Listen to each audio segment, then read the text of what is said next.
Hey everyone, good morning. Usually these live streams happen in the evening, but this is going to be something a little bit different. I like to experiment, I like to try other mediums and other ways to look at the reef. And I like to tinker. So this is yet another way to try and just have some morning coffee and to talk about reefing, corals. There's a lot of things on the go, so we've got quite a few topics to cover. But more importantly, this is a Saturday morning. It's a little bit wet outside here in Toronto, Canada, where I'm located, and I can't think of a better way to spend sometimes those Saturday mornings other than to talk about things coral. I think I'm going to spend a whole day dealing with my reef tanks. There's actually a lot on the go. Hey, Pete, good morning. Top of the morning to y'all. W. Mars. Let me know if the audio is coming through well. I hope it does. And yeah, we've got a lot of things happening here. We've got okay. Well, let's start from the beginning. So first of all, we're having this morning coffee, but it also is a good chance for me to connect with a lot of my viewers in Europe and other time zones. So for them, it's not necessarily morning, but it's great. Good morning, W Pack as well. Nice sign, thank you. So yeah, we let's start with a few changes. So first of all, the sign. Yeah, this is pretty cool. As a matter of fact, before we even talk about the sign, there is the back wall. I think this should provide a lot better acoustics. This is actually an acoustics wall. I've also got much nicer lighting, and it's a nice camera here. So overall, we've got a slightly more professional setup going on, so which is pretty cool. I like to geek out on this type of stuff, and I did make a sign because I figured it would be nice to.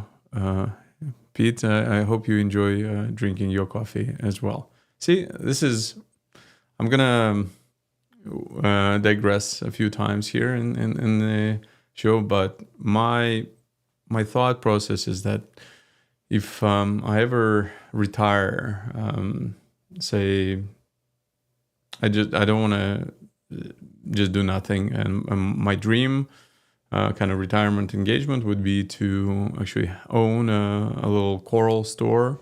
Doesn't matter where, but someplace where I can dedicate all of my free time on looking after animals. And for sure, there will be a very nice coffee machine in there. So folks can come over and drink coffee that I will prepare, and then we can talk all things reefing. So this is kind of a little sneak preview of what's to come, maybe 20 years down the line or whatever.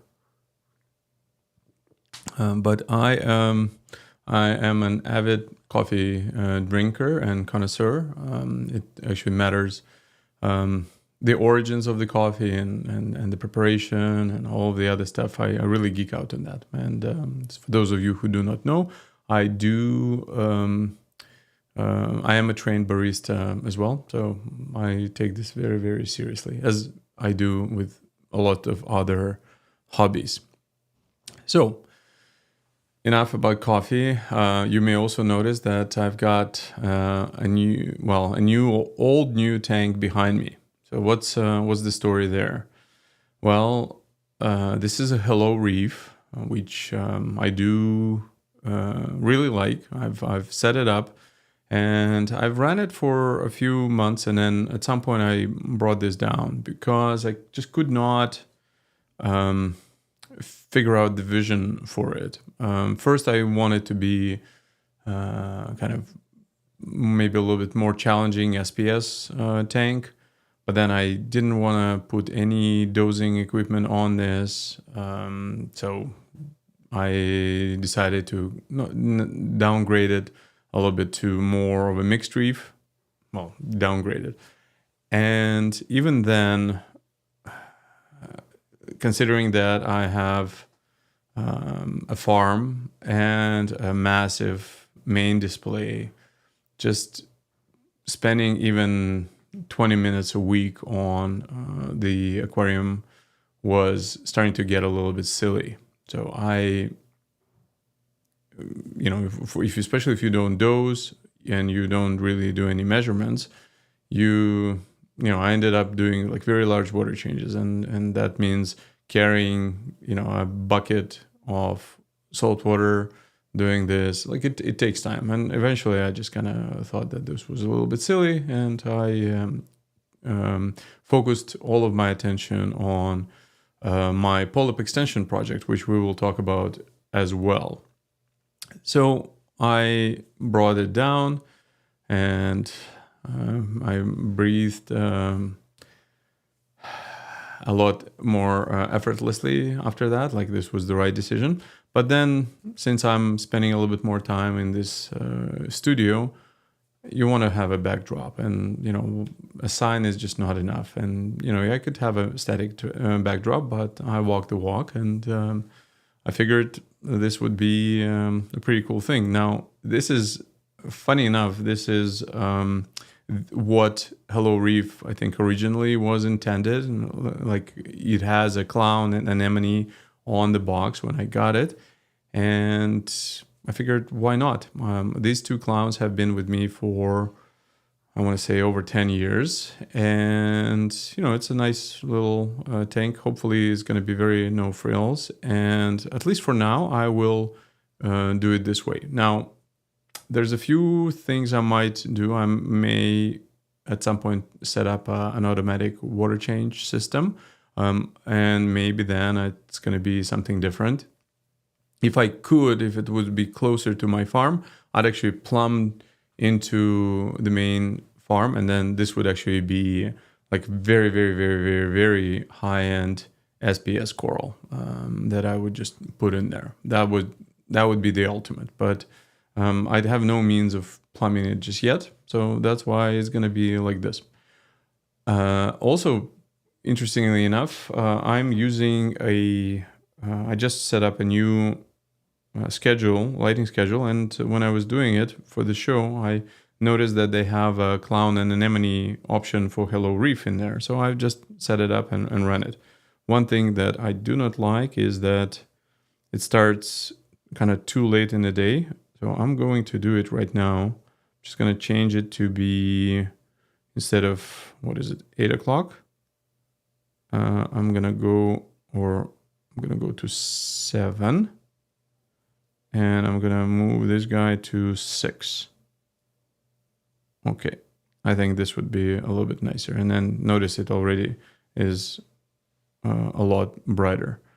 Now, I don't know if I want it at 100%. Maybe I'll come down to 50% intensity, at least for now. And yeah, this is kind of how it's going to be.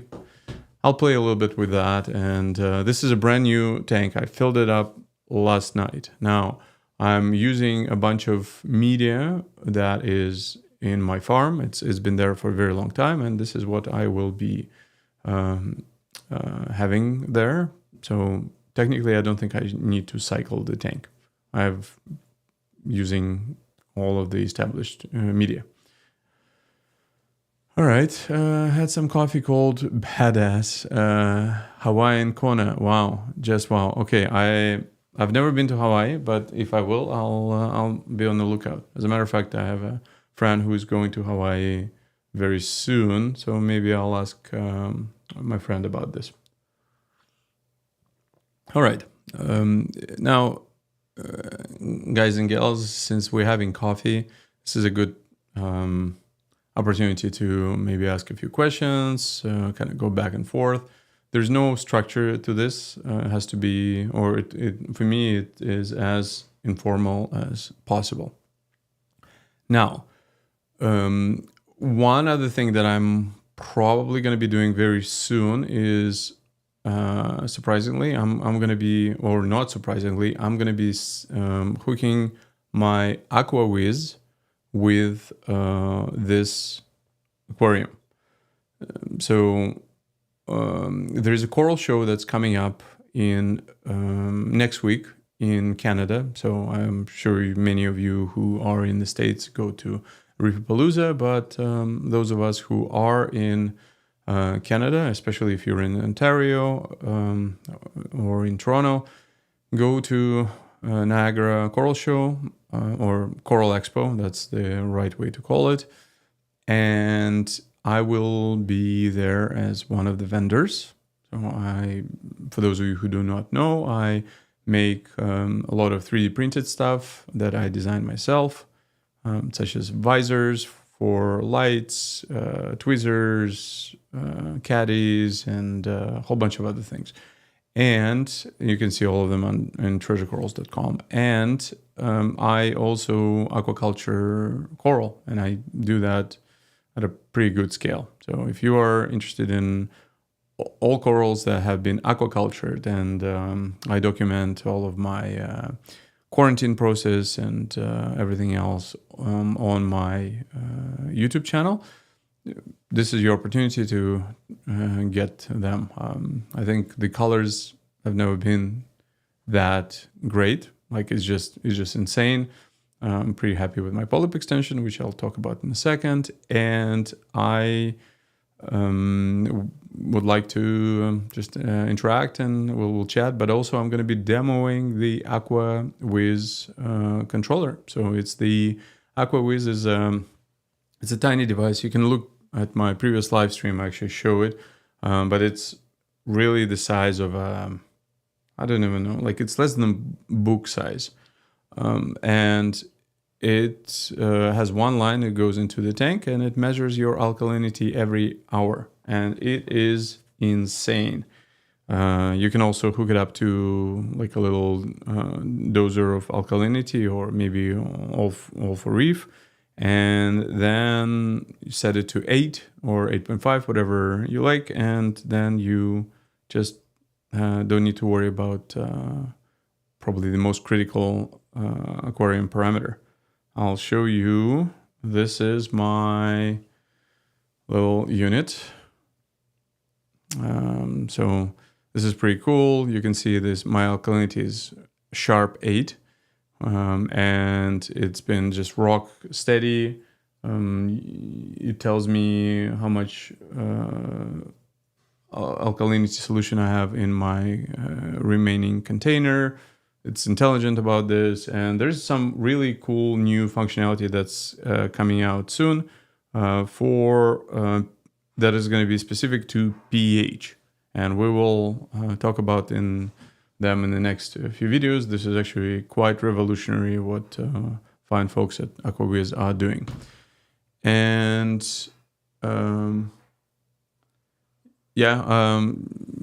Hawaiian Kona is awesome. I had some before, but you gotta also know how to prepare it. And while I'm a big fan of espressos and cappuccinos and Americanos, for Hawaiian coffee, when I actually was, I had to play with some. The best option, I was told, is to just do a French press, because that will give you the most flavor and the most profile extraction of a coffee. So it's very nice and strong. I like it. All right, so I'm gonna take Aqua Wiz with me. I'm gonna set it up and hook it up to my Frag tank, and it's gonna be pretty cool. And you guys are gonna be able to see it, ask questions, touch it, and once I will bring it back, I will hook it up to this unit behind me. So that will be now 3 Aqua Wiz that I'm running in my in my household. So Cool. Speaking of frag tanks, this one is going to be massive. I am going to be going with a new frag tank. So for the longest time, my frag tank was super, super tiny. When I was at those shows, this is probably going to be my fifth or sixth coral show. And I've always been going with a small tank. I think I did very well, but I was, just now that I have a much more advanced facility and I think I'm better at growing coral, I think you will be pleasantly surprised at the selection and also the different types of coral, SPS, LPS, there's going to be some torches, all of that stuff. Now, speaking of SPS, many of you know that I have been on a quest for polyp extension in my aquarium, and this is something that I have spent a lot of effort on. I've literally, there was not a single live rock left unturned. I've looked at every single aspect of what makes for good polyp extension, and I think finally I'm starting to see some results. So stay tuned for some videos showing you what I have, but it has been quite satisfying, and I can't wait to share what I've learned with that.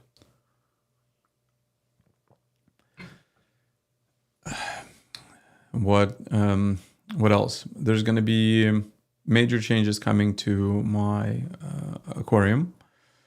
I've thought about it long and hard, and I think I'm going to continue with a major overhaul of my display tank. It's now hitting 1 year mark, and now that it's kind of settled in at a certain baseline and it's looking really, really cool in my opinion, I want to change it up a little bit. I want to go maybe a little bit less conventional. Because the thing is, there's only... let's take a step back. The coral hobby is somewhat reminiscent of the planted aquarium world from probably 20 years ago.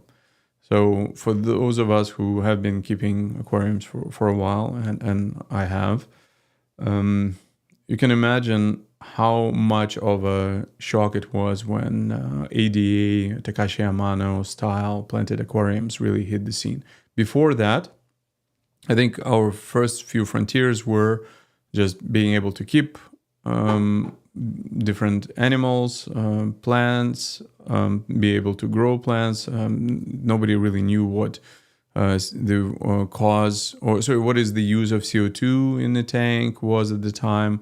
And then at some point, late Takashi Amano comes on the scene and just turns it upside down. Like I still have the original planted aquarium book, and I cherish it.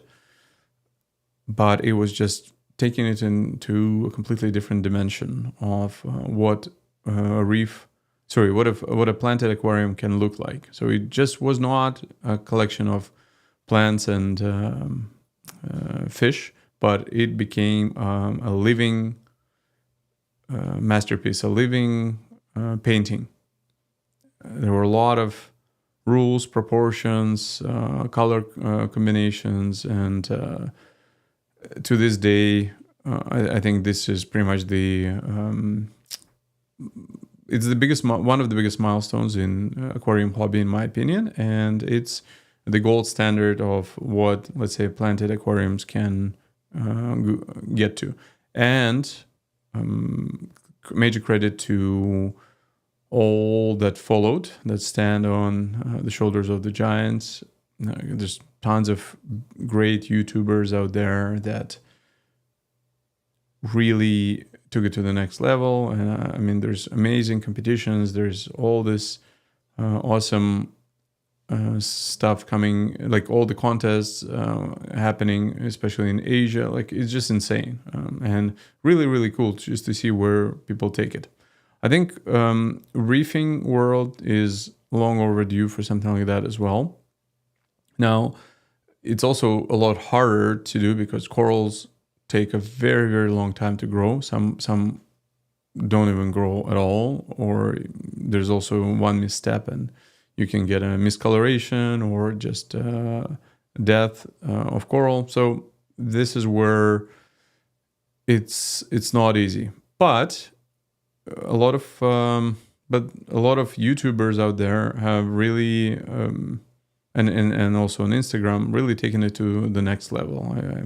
If you browse your Instagram, you see all those folks that have very, very cool novel ideas and approaches, and it's all about the aesthetics. Just to highlight a few, I think there's one gentleman who's got an upside down reef. I thought that was pretty cool. Also, you've got folks that like focus on the minimalism. It's really cool. And you may note, and I also want to point out Leonardo's Reef. If you have not followed his YouTube channel, definitely check it out. It's going to be, I think, exceptional. But either for fun, yeah, exactly. So I have many corals that I buy, and for 3 years they do absolutely nothing. So it's kind of part of the game, unfortunately. So the point is, if you look at what nowadays makes an aquarium special, or maybe more interesting to look at, is when there is a certain theme that you can see by just looking at the aquarium. And I've been thinking a lot about it. I think that once you are past this stage of being able to keep first marine animals and then coral, and trust me, I've been there. If you don't believe me, like I've been talking about this and documenting my progress on YouTube for I think over 10 years now. And that's actually one of the reasons I started Aquatic Log. Check out aquaticlog.com and also the app.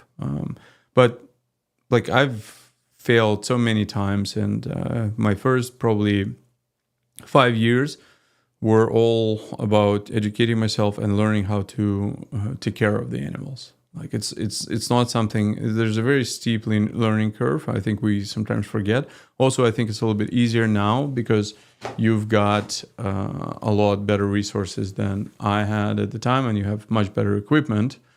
You have Trident, you have Aqua Wiz, you have Apex controllers, you have hydros, you've got light that's dialed in, you have par meters. Like we didn't have any of that at the time, and I had to go to school uphill both ways in the snow, so it was not easy. But once you go past the challenge of keeping an aquarium, the next step is to try and get to some sort of an emotion.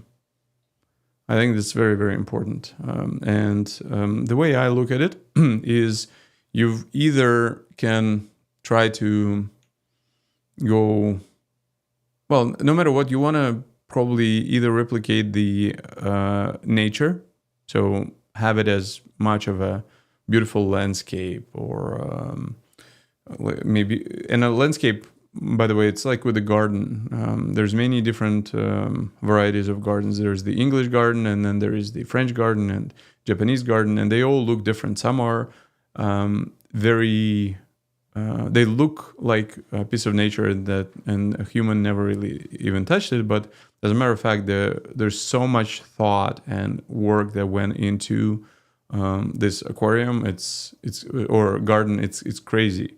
Like it's quite admirable. Or you can go with more of organized approach and like Dutch, for example, style, where everything is, manicured and put in place, and you can kind of roll with that. So there's like two different approaches to begin with.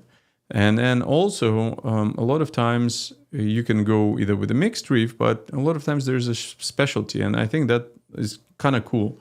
It's like if you are in freshwater and you try to mimic, let's say, a certain biotope. I remember one of my absolute favorite aquariums was African cichlids, especially from Lake Tanganyika. So those who know, and it's a lot of fun. It doesn't look, super colorful or amazing, especially for folks that are just kind of getting into it. But people that appreciate it, they really, really geek out on that. But it's this specialization and it's a certain focus. So, going only SPS or going only, let's say, something else, torches or LPS. So I'm at a little bit of a crossroads right now with this. And as I embark on that journey, I will be documenting it on my YouTube channel. But I think it's time to change it up a little bit. I could continue with just a mixed reef and keep it as common as possible, which there's nothing wrong with that. But I want something that will be a little bit more of a theme, whatever it is. So that's kind of what I'm thinking right now. Now, another thing in this hobby is that things come in waves, same as in nature. You've got cycles. You have winter and summer. So winter is when we spend most time with our reef, and in summer, I'll be honest, sometimes I have periods of time where I don't even want to look at the tank. Like I want to be outside. I want to do other stuff, and it becomes a chore. But then season changes, and then the first time you get cold weather here in Canada, we're back, and I'm so happy to be working on the tank again. And same goes with kind of themes for what we do with the aquarium. Sometimes you kind of get into more, let's say, mixed reef. Sometimes you want more specialization. Sometimes you want bigger fish. Sometimes you want smaller fish. But it's never dynamic, and it's never static, and it's never really kind of in that particular sweet spot for a very long time. For whatever reason, there's always, you want to change it up a little bit. You want a different challenge. You want a different way to kind of experience your aquarium. But having said that, and I'll probably mention it right now, is I am thinking that I'm gonna really specialize on SPS in my farm. This is where I think I can really appreciate all of the minutia of coral. Like, listen, if this was not my hobby but my retirement full-time job, then I think I'd be doing things completely different. But because it's not, and this is my hobby that I can only devote a few hours a week, I have to be pragmatic about this, and there will be some changes. I think I will actually focus on that specialization, and laser focus is going to be very, very important in this hobby. And this is kind of what I'm going to be spending more and more of my time on. I think it's going to be better for me. I think it's going to be better for you, because you will also get something that's less generic and more specialized. And just in general, I think while I like the breadth of knowledge, and I like to kind of learn things from all ways of life, I also really appreciate the specialization. I'm really fascinated by, say, what Leonardo's Reef is doing, where, they only focus on Acropora. There's nothing else in there. And it's a long game. It's something that you just kind of do, but this is really, really cool. I'm not saying I'm going to do that, but I just like that specialization. Also, I can't wait to see where we are going to be as a hobby 5 years from now or 10 years from now. Like, I'm just looking back and seeing how many things that I mean, certain foundation hasn't changed at all, but certain things are very, very different. Fish Ventura, he's a good interview. That is correct. I've listened to him on Adam's the Frag Garage, and he Beyond the Reef podcast, and I've re-listened to that episode. There's 2 of them several times because it's just so knowledgeable. And I don't know about you, but for me, the things that I really appreciate in this hobby and in life is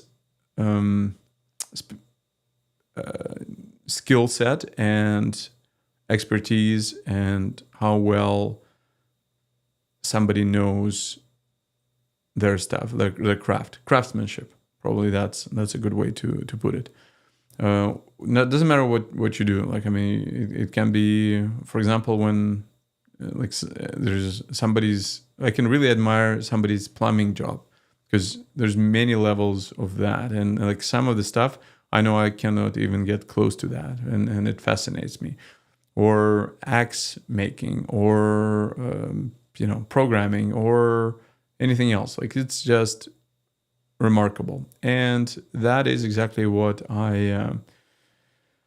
it's one of the reasons I really enjoy those interviews, is because you really get to learn from folks that have given it their all and taken it to the next level. This is how you progress. So that's pretty fascinating. So that's the plans for this 2025. Just to wrap up, there's going to be a lot more videos coming. I'm going to be documenting my display tank and everything I make as a change in it. There's going to be hopefully quite a few interviews. I also want to get back into that. So I think it's going to be fun. While I really appreciate listening to other people's interviews, I also have my own set of questions to those folks, and maybe I want to focus a little bit more on certain aspects of it that maybe too obvious or less interesting to others. So that's kind of where what we are going to do. And also I'm going to be focusing on aquatic log. I think I'm really happy with the way the app has progressed in 2025. There's lots of new features. I think you may notice it's a completely different level of quality and stability. Like, I've really been spending a lot of time on that, and also growing coral and the YouTube channel. So there's lots of little aquarium things that I'd like to do, but they all will take their time, their place, and having actually somebody sent me this little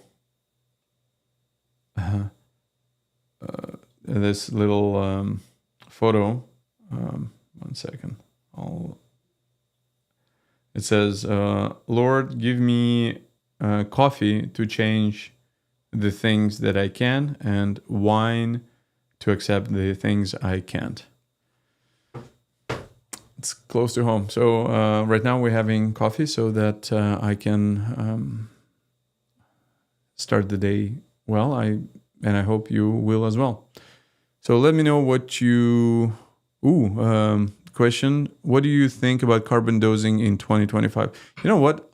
I don't do any carbon dosing, and I've never really done it. I think I've done the closest I got to any type of carbon dosing was when I was playing with ProDBio, because it had the food for bacteria as well, and I did that before, and I never really spoke to me. Your mileage may vary, but most of the reefers I know don't necessarily do that. Now, I don't have high nitrates. I have high phosphates, and I'm dealing with that. But I am a big believer in that. It's all really about the husbandry, and it's also about the owner, because I think my style is different than other people's styles, and everybody gravitates to their own. I know folks that do exactly the same thing on the surface as I do, but they have, they bottom out on phosphates and high nitrates, and I'm just the opposite. Just whatever I'm doing, maybe unconsciously, is different than somebody else, and kind of those are my.